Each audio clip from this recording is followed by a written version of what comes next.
Les jardins de Gaïa à Wittisheim. Au cœur du Grand Ried, ici, on peut déguster 500 recettes de thés et tisanes biologiques dont la moitié sont des créations. Pionnière du thé naturel, Arlette Romer a démarré son activité en 1994, seule dans sa cuisine. Aujourd'hui, les jardins de Gaïa affichent plus de 7 millions de chiffres d'affaires. Ça a grandi naturellement en fait, d'année en année, parce que je pense que les gens ont été ravis des qualités qu'on proposait et surtout des qualités bio qui à l'époque n'existaient pas.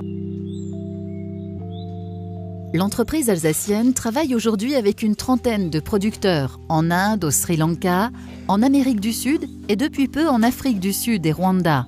Elle domine le marché français et s'est progressivement développée à l'export.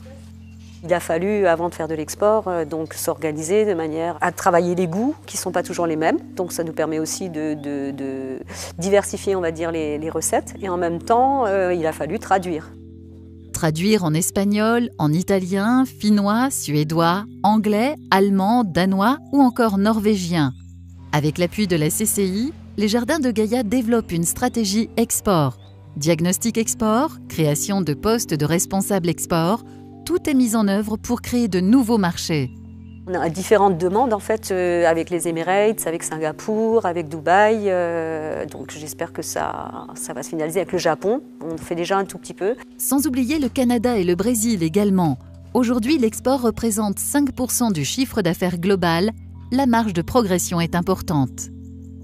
Notre objectif est de doubler notre chiffre d'affaires à l'export si possible chaque année, de fidéliser notre clientèle et pourquoi pas arriver jusqu'à 50% dans quelques temps.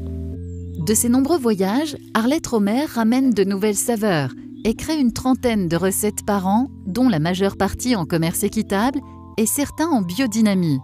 Les jardins de Gaïa ou l'excellence du bio, qui paye.